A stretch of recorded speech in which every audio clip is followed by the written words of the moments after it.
Nobody could have guessed how vastly influential this programming language was going to be when it was first released in 1962. Back then, John F. Kennedy was president of the USA, a little-known group called the Beatles released their first record, and there was a small problem with Soviet missiles in Cuba, potentially starting World War III. Home desktop computers were just the stuff of science fiction. By 1967, when Lyndon B. Johnson was president and the by now enormously famous Beatles released Sgt. Pepper's Lonely Hearts Club Band, the language had become object-oriented with classes, inheritance and garbage collection. It was destined to have a profound impact on almost all programming languages that followed it, right up to the present day.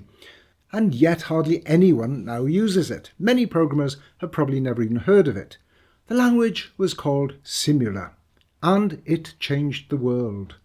Although I'd heard of Simula until a couple of days ago, I'd never programmed it. So don't get the idea that I am an expert. In fact, I am a complete beginner. I've taken my standard approach to learning any new language, which is look at some code examples, try to figure them out, then jump right in and start programming. Other people's first program may be Hello World. Mine is almost invariably an adventure game, and that's what I've written here. It's a game with a room class and 4 room objects. I can enter direction commands to move from one room to another, and quit to end. The first thing about Simula that surprised me was how much it looks like Pascal. Since it was so influential on Smalltalk, I expected it would resemble Smalltalk, but it doesn't. Look at all these begins and ends, the colon equals assignment, the while loop syntax, the procedures. At first sight, it looks incredibly like Pascal. Though, in fact, Pascal hadn't yet been invented. It wasn't until 1970 that the Pascal language itself appeared. It turns out that both Pascal and Simula are based on the Algol family of programming languages.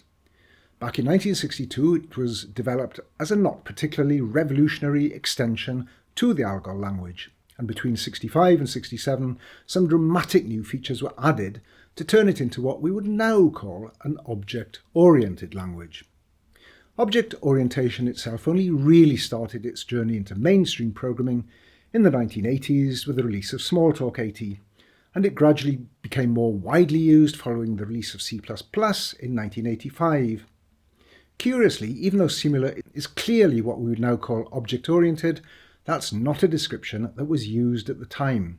The term object orientation was coined by Alan Kay, the developer of Smalltalk, towards the end of the 1960s. Simula was designed as a simulation language to model real-world events such as the flow of people queuing at banks or airports, factory production lines, traffic flow, and so on. The version of Simula I've been using is based on Simula 85, defined in 1985. The object-oriented features were not in the first version of Simula. As Alan Kay said in his paper on History of Smalltalk, Simula 1 had neither classes as objects nor inheritance. Simula 67 added the latter as a generalization to the Algol 60 block structure. So Simula 67 is probably the version we should really think of as being the great-grandparent of modern object orientation. The 1985 version was largely a refinement of Simula 67. The Smalltalk 72 instruction manual acknowledges that Simula was a major inspiration for Smalltalk. Now, I won't go into the history of Smalltalk here, as I've discussed that at great length in other videos. Suffice it to say that Smalltalk took ideas from Simula and created a stunning language and a programming environment that practically defines the way we use computers to this very day.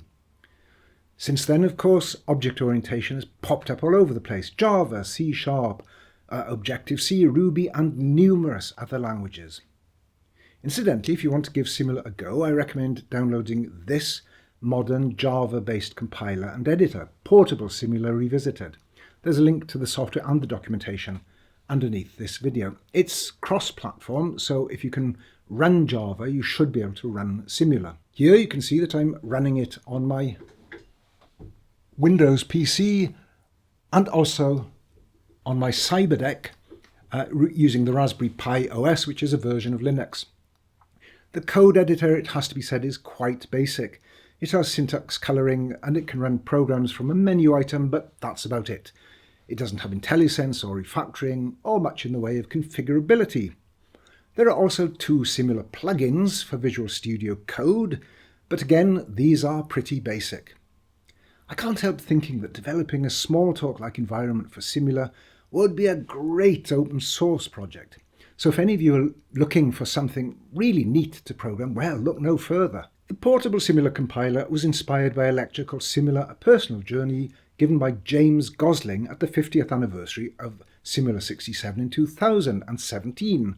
Gosling was the lead designer of the Java language, and his lecture is about the influence of Simula on his ideas about programming. And again, I'll put a link to that lecture down below. So if Simula was so far ahead of its time, why didn't it take over the programming world? Well, partly maybe it was just a bit too much ahead of its time. This was long before there was a computer on every desk. People just didn't have home computers. In the 1960s, Simula was run on huge mainframe computers, which necessarily limited the number of people who could use it. Moreover, it was seen principally as a simulation language, which again limited its application. Even Smalltalk, when it came along in the 1970s and 80s, was seen as a bit off the beaten track, and it required more computing power than most users had access to at that time. And yet, classes, objects, coroutines and inheritance, things that are now regarded as rather ordinary, all those were in Simula way back in the 1960s. There can be very few modern languages that don't owe a debt to Simula. You could say that Simula might be the most important and influential programming language failure in all of computer history.